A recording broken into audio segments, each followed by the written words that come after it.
Would you like to win and achieve success at what you do? Welcome to the Winner's Ways podcast, where we create winners every day. And now, your host, the author of Winner's Ways book and life coach, Bola Alabi.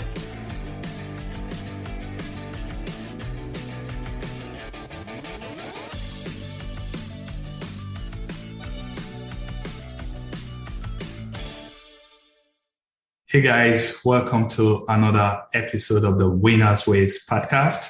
This is where we talk about your career, your money, and we give you life motivation that will help you to succeed. Today, we have an awesome guest with us, James Mackey, who is the CEO of SecureVision. This guy specializes in helping organizations find talents. So for those of you out there that you are looking to get your next job, you are going to find this episode useful. So without keeping you waiting, I'm going to bring in my guest. Hey, James, how are you? Good. How you doing? I'm doing well. So James, thank you for joining us today. If you don't mind, can you let us know what you do, who you are, and how my audience will benefit from listening to you today? Sure. So my name is James Mackey. I'm the founder CEO of SecureVision. We are a recruitment company that basically tech companies borrow recruiters from us. So we help on large scale projects where companies need to hire hundreds of people, and also smaller scale projects in which a company may need to hire a handful of people. And we primarily do this for tech companies, primarily startups and growth stage organizations. About 40% of what we do is revenue focused. So sales, marketing, customer success, sales engineering, sales ops, really anything that falls within a chief marketing officer or chief revenue officer org chart. 40% of what we do is engineering. So it could be, or tech rather. So engineering, product, really anything in between. And then 20% is everything else, primarily G&A, but other positions that don't fall within tech and revenue. I've been doing this for 7 years. We've worked with over 150 organizations at this point in time. And we currently have around 35-ish full-time employees at SecureVision, and we're scaling rapidly. So we've helped a ton of people get jobs. We've worked with a ton of organizations. So really anything in terms of recruiting, talent acquisition, looking for your next role is something that, my background is in, and something that I hopefully can add value to the audience today. That's awesome. So I know you've been doing this for, you said 7 years plus. Do you only help clients in the US, or you help people all over the world? So primarily US. However, we have a lot of international clients. So probably about 35 clients of ours are internationally headquartered, many of which we are helping establish go-to-market revenue teams in the US. However, we have worked on several global staffing projects, primarily EMEA, but we've also done LATAM, and we've worked on a few global projects as well in other regions. I see that your clients includes WeWork, GrubHub, Smartsheet, Campaign Monitor. These are tech-oriented companies. Do you work with maybe other sector, maybe retail, or other industrial kind of organizations? We do have some clients outside of tech. We work with some services customers. We work with one huge enterprise company in the life sciences space. So we do have experience outside of tech. But for instance, if we were to work with a company affiliated with retail, it'd probably be e-commerce, right? We have customers that are doing some innovative things on related to these other industries. So we work with companies that are spanning across most industries, but generally speaking, it's product companies for these industries, right? Right. So, I want to understand your process. So let's say I'm out there looking for a job. Do I reach out to you, or you guys, go over the internet, maybe LinkedIn, Indeed, and you'll be sifting through people's resume, looking for appropriate talent, and you will match the talent with what organizations are looking for? Can you maybe explain the process to us? Sure. So a client will say, okay, we have to hire for an engineering position or whatever it could be, right? And from there, we will understand the role requirements and start doing our outreach. The vast majority of the hires that we help our clients make are through outbound sourcing efforts on LinkedIn. So we're sending messages to people through LinkedIn. We're evaluating their profiles and determining the relevancy to the job description and our conversations with the hiring managers at our clients, and we're doing outreach. So we do post jobs. We post the job descriptions on different sites, but right now, and for, at least in our space, what we're seeing for startups and growth stage companies spanning across several industries, LinkedIn outbound messaging is the most effective way for companies to hire talent at scale currently. No, I do agree with that. LinkedIn is a powerful platform that every job seekers, they should be on LinkedIn. If you are not there, then you are not maximizing your chances for securing your next job. So now, talking about LinkedIn, and I know there are several people that have opinion or two about how to, position yourself so that recruiters like you, they can find people. So I'm going to ask you, what are those things that maybe a job seeker should know about LinkedIn, and how can they effectively use LinkedIn so that they can attract hiring managers, recruiters, so that they can get that call? Sure. So I think even before you even start to get into optimizing LinkedIn, we have to think about just like general philosophy toward what's going to help people be successful in their careers. And the reality is that the power of your network is what's going to determine the types of opportunities that become available to you. So you always, in my opinion, regardless if you're an extrovert or an introvert, or whether you like it or you don't, or whether you feel like you're a natural at it or you're not, you really have to invest in establishing relationships. And you have to, it's something that you should always be doing at every phase in your career. And there's different incentives and motivations at different phases in your career, right? Like when you're younger, it might be to open doors. When you're older, it could be to give back. But either way, it's like you should always be investing in networking, meeting people, just building relationships, finding ways to help people and contribute to a community. Much like what you're doing with this show. People need to, now I'm not saying that everybody needs to start a show necessarily, but you got to put yourself out there and you got to meet people and get involved, right? And find a way to contribute. And so LinkedIn is an amazing way to do that and essentially kind of scale yourself. You can't necessarily scale like close relationships, like that requires putting in work and putting in the time, but LinkedIn is a place where you can go, you can connect with people, and you can show up as your best self, every day by optimizing your profile and, if you feel up to it, producing content, right? Writing posts. And, I think that's really valuable. A lot of people don't do it. A lot of people don't feel comfortable doing it. They feel kind of, I don't know if it's like imposter syndrome or what, but even if you don't feel like you're a natural at it, that's okay. In fact, typically when things don't feel comfortable, that means that you're growing and you're doing exactly what you should be doing, right? Because you're out of your comfort zone and you're expanding and learning. So it's okay to not feel comfortable. It's worth doing anyway. And I think people should, they should be on LinkedIn. They should optimize their profile. They should be posting content. You don't have to be an expert. You can talk about your journey. You can talk about what you're passionate about. It doesn't have to be, you don't have to be, 20 years of experience, top of your field, in order to write content that's going to resonate with people. And so just being willing to be like a little bit vulnerable and kind of put yourself out there can really go a long way towards strengthening your career trajectory and ensuring that you always have options. When it comes to job seeking, it's, you want to always be focused on building these relationships. You don't want to wait until an event like COVID happens, right? Where the market just kind of tanks. And then you're like, oh, right? Like I have to go look for jobs now when everybody else is, and I haven't been investing in, my personal brand and my relationships and these types of things. So really the best piece of advice I would just say is just networking, getting out there, meeting people, putting yourself out there, trying to develop some content, connecting with people on LinkedIn, and just making that a regular motion and we can get into the tactics of how to do that.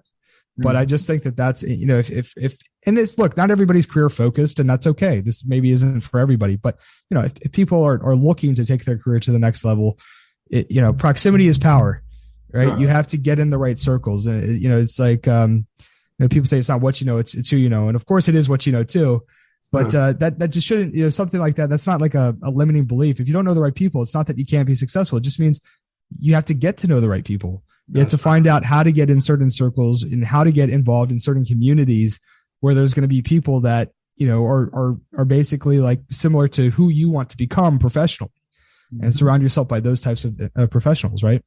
Right. So that I like how you put it, optimizing your LinkedIn page.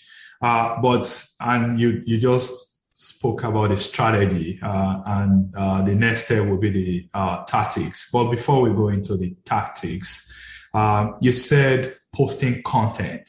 I'm an engineer by background.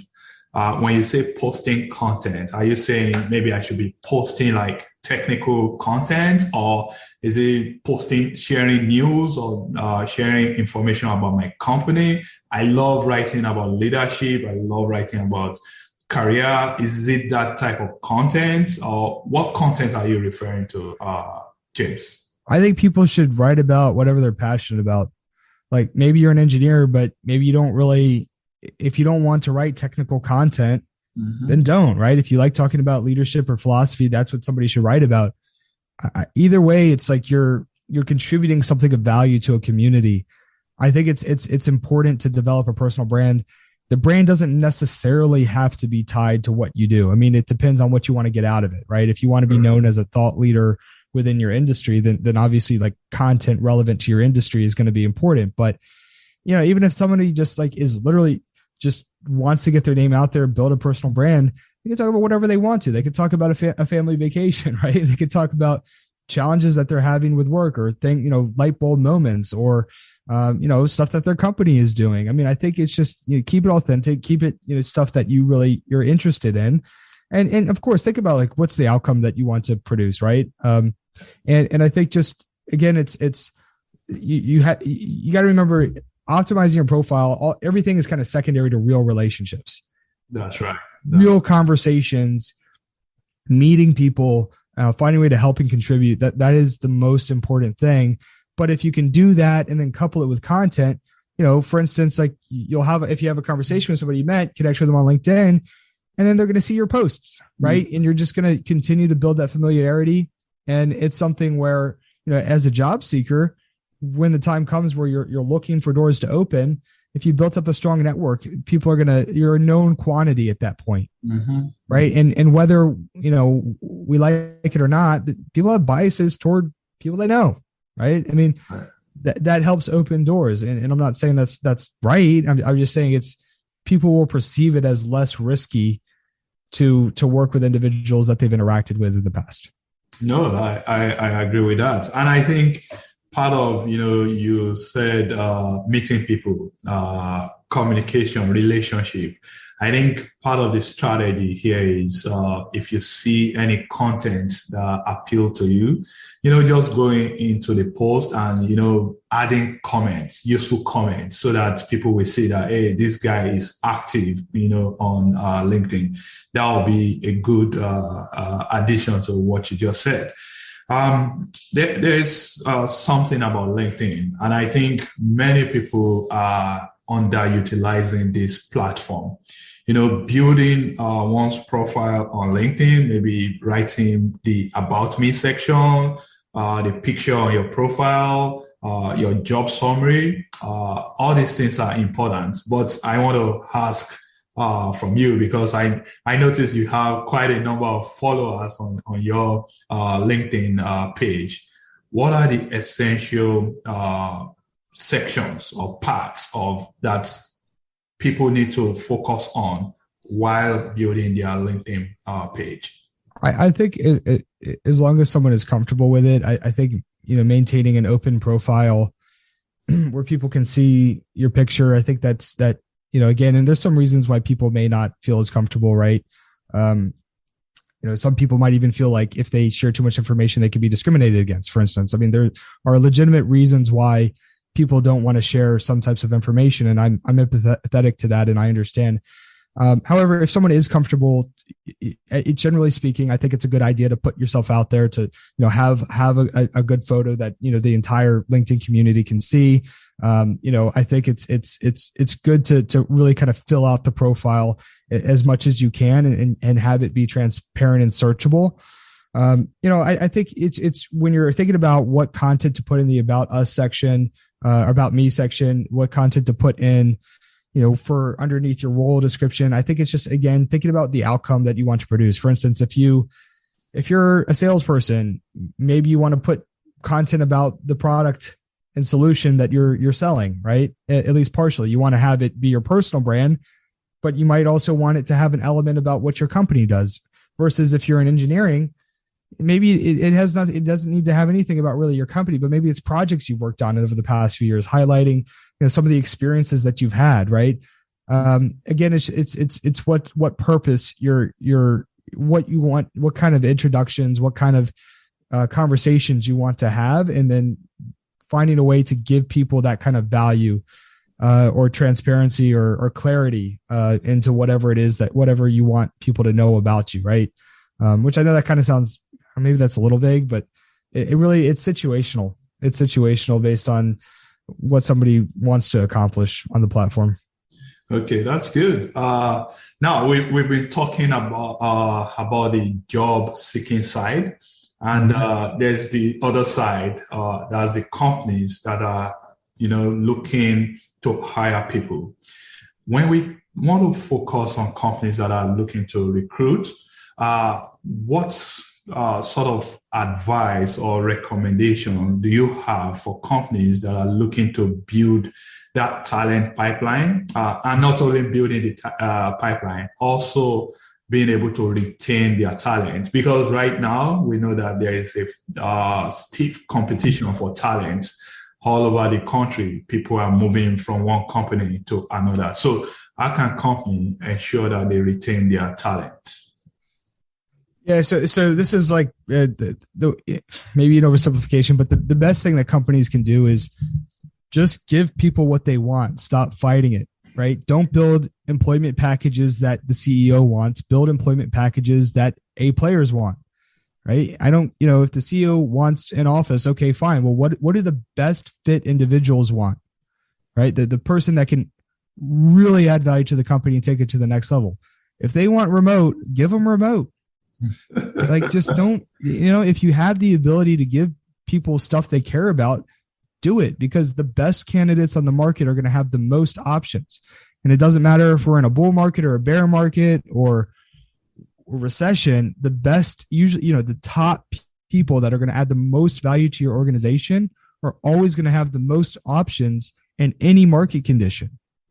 So you should always optimize for employee experience, and to the extent possible, pay as people as much as you can, give them as much flexibility as you can, find a way for them to get the most out of life. And if you can facilitate that better than your competitors, you're going to land the best people. And that's ultimately going to increase the value of your organization and help you scale. So I think it's just optimizing toward employee experience. And that's coming down to having real conversations with candidates and employees about what they want. What do they want to get out of this? What do they care about? What are their values, right?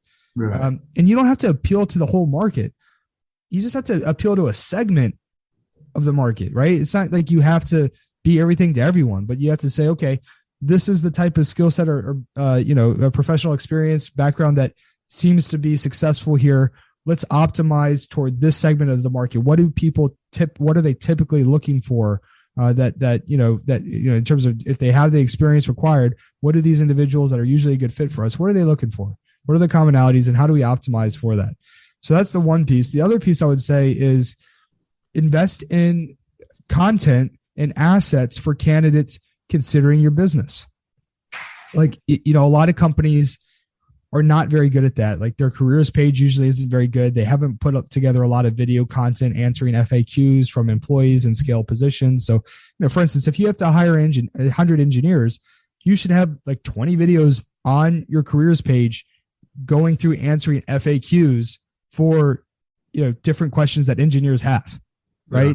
Yeah, right. Like nobody wants to see the quote. You want to see the quote from the CEO, but of course the CEO is going to be biased and think the company is like the best thing ever, right? So you want employees to be part of that conversation and producing really high quality content. Like you could do kind of like an ebook or kind of a pamphlet or something, just reviewing the culture. You do the video content. You invest in Glassdoor campaigns, so there's a lot of reviews there for people to reference, right? And all of those things, kind of. I look at a careers page as almost like a proposal. Right? It's a proposal you're putting together for top talent. It also proves that you're a people first organization, right? Like if someone's not going to produce assets for candidates, they're expecting people to walk in blind, and people are also going to get to a certain point in their career if they have enough experience, and if they're good enough at what they do, they're not going to walk in blind. They have the most options. They're going to go with a company where they really see the vision. They've been told a story that makes sense.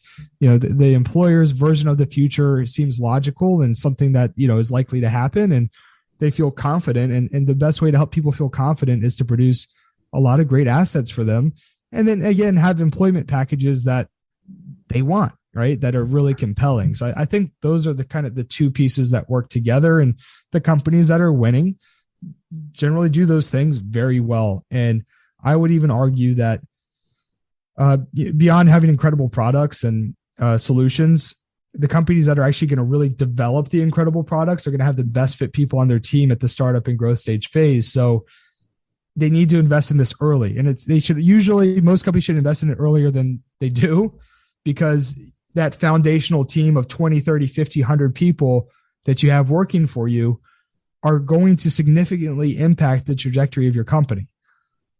So you really got to invest in those things early on, in my opinion. Okay. No, I totally get it. And I think that'll go into, branding for companies.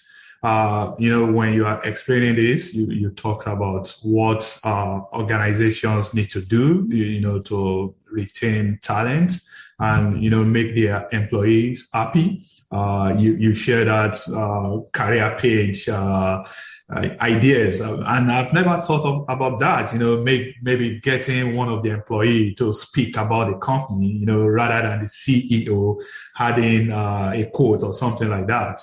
So that goes into branding, in my opinion. And when we think about branding, maybe Apple, when you hear Apple, they make quality products. When you hear Walmart, for example, you say, they sell cheap products. So I want to ask you if you can share some insight into why branding is important and how companies can build a solid and reputable brand. Well, I think so branding is incredibly important, not necessarily when you're initially starting a company. I think the most important thing when you're initially starting is get revenue in. Right? Oh yeah. There's nothing to brand, right? If you have no revenue, you have nothing. Cash flow is king, right? Mm-hmm. So that's one. But if you want to be a category leader, then branding matters, right? I mean, the quality of the experiences that everybody has interacting with your business. Mm-hmm. So first and foremost, that's the first step in branding. It's not even like necessarily your website. It's your customers. Have you optimized the customer journey to remove friction and create great experiences, from prospecting to closing to onboarding to maintenance to even offboarding, right? In certain cases, like, what does that experience look like? And have you really obsessed on that to create the best possible experience? Best companies don't end there, though. They're optimizing for the employee journey and creating great experiences for them. They're also doing that for vendors.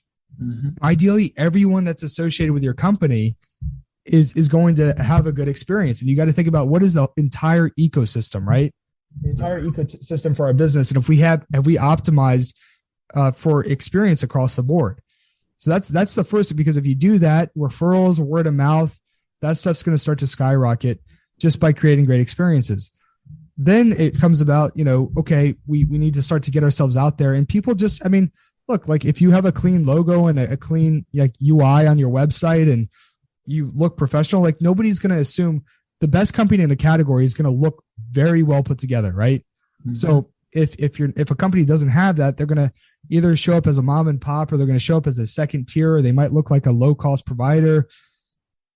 Salesforce isn't going to show up with poor branding or something like that, or the top companies in their categories are not going to show up without being cleaned up. I mean, you could say a long time ago, there was a greater emphasis on people wearing, suits and showing up that way. Right now it's about like branding. It's like about, the quality of the experience that people have when they go on your website, the type of content that you're producing.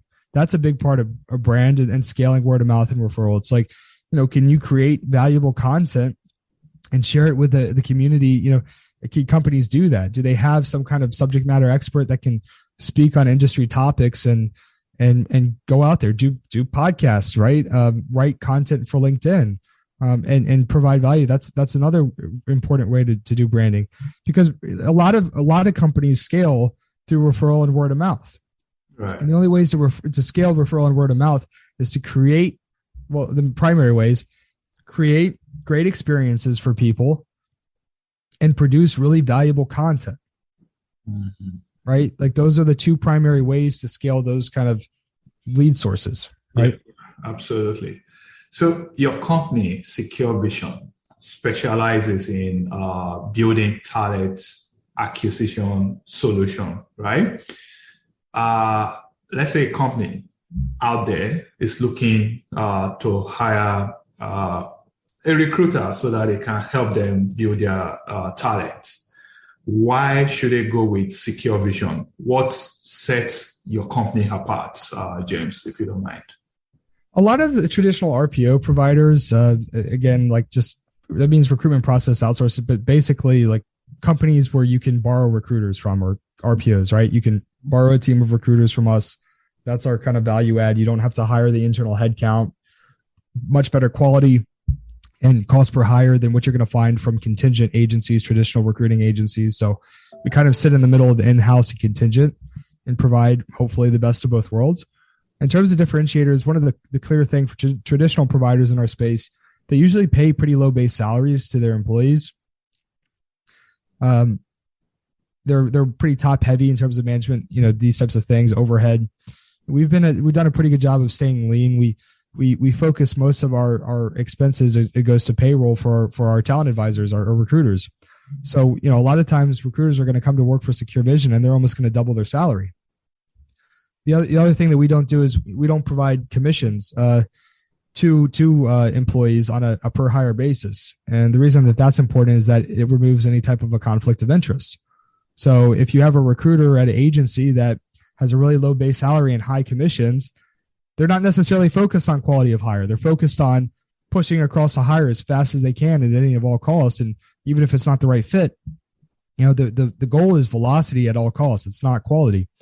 So in our model, it's, you're getting velocity, but because we have to move faster, you're not going to continue. But the difference being is that you're getting quality, right? Because we're not going to just, if we don't get you quality, you're not going to retain us either.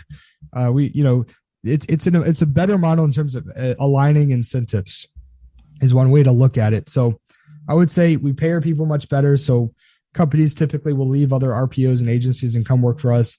We max our recruiter capacity, so they're not working on more than 6 to 8 openings at a time. We give our people 4 weeks PTO. We have a minimum PTO policy. They get all federal holidays off. They get 1 recharge day per month. We pay 100% of their health insurance. So there's a lot of things that we do to create great experiences for our employees, and that translates into great experiences for our clients. That's awesome. I like what you just said in terms of benefit to your employees. Now, you've been leading this company, SecureVision, since 2015. I know just like every entrepreneur, there are mistakes that they've made along the line. So what is that one mistake that you've made in your business, and maybe what lesson did you learn from it? So there's a couple key things. One, there was a significant impact on the business when we moved from a model where we were paying people a low base salary. with high commissions, and we moved to a model in which people are at high base salaries. Good. So that was probably one of the biggest improvements that significantly impacted the quality of the solution we could provide to our clients. Right. So that was something that we struggled with at first. I mean, the first few years in business, we weren't really able to attract the best talent on the market just due to our model, right? Okay. The other big mistake that we made at first was not having a recurring revenue model. So we started out on the contingent side, fee-based. So everything was project. So every month your expenses do not start at zero, right? You have whatever overhead you have for the company, but your revenue starts at zero. Right. And that's a very frustrating business model to scale. Yeah. It's also impossible to do fundraising rounds. Nobody wants to invest in that type of business, right? Right. So switching over to recurring revenue is critical if you really want to become a scale organization as well. So I'd say those are two of the biggest lessons learned. Pay people really well. Be generous. Pay them as much as you can. You're not going to be disappointed. You're going to get top tier talent on your team. Do that and find a way, whatever industry you're in, find a way to do it on a recurring basis. Obviously, James, you guys are doing a fantastic job. You've grown to, you said 35 people working for you. That's a big accomplishment. I wish you continual success as you continue to grow and expand your business. So on a final note, let's say there are job seekers out there that are in the audience, listening to us. What is one thing you would like them to know, maybe about their prospects in this job market, or how they should present themselves as they continue to look for that dream job? Yeah, take it into your own hands. So invest in relationships. The other aspect is don't wait. Don't remember, you don't have to necessarily follow a process. So if a company has an application process, I'm not saying don't apply, but don't limit yourself. Reach out to the hiring managers, the hiring team on LinkedIn. Try to develop the relationships on the side, get engaged, follow their content, comment on it. Right? A lot of people are going to apply to jobs, right? So you have to find a way to stick out, and remember that a process is not something that's written in stone. It's not part of the natural world. It's just, some people got together for a Zoom meeting one day and said, okay, we're going to just do it this way and see how it goes, right? Right. So it's not locked in. So if the process isn't working for you, break it. Build your own, try things, experiment, reach out to people, and take it into your own hands and try to create real relationships and connections with individuals. And that's going to serve you really well. You don't want to just kind of apply and just hope that somebody gets back to you. You really want to try to take it into your own hands and try to develop relationships with your target companies. Maybe select 10 organizations that you would love to work for and proactively try to build relationships with leadership members on those teams. And on that note, we are ending today's episode. Thank you very much, James. I like the way you ended. If something is not working, change it. You don't have to necessarily believe that you are constrained by process. You say reach out, make relationship, and that's how build your network, and that's how you can win in this job market. Thank you very much, James. It's been a wonderful time with you today, and I have benefited from listening to you today, and I know my audience, they will find this useful as well. Thank you, James. Thank you. It's been a ton of fun. All right. This episode of Winner's Ways podcast has come to a close. We hope you enjoy and learn something from today's show. We want you to win and excel in all areas of your life, and we regularly explore and share information with our listeners to empower them to win. Be sure to subscribe to our podcast for more tips and strategies to help you find the success that you've always dreamt of. And don't forget to rate and review so that we can continue to bring you more podcast episodes to empower you. We will love to have you again next week. Now, keep winning.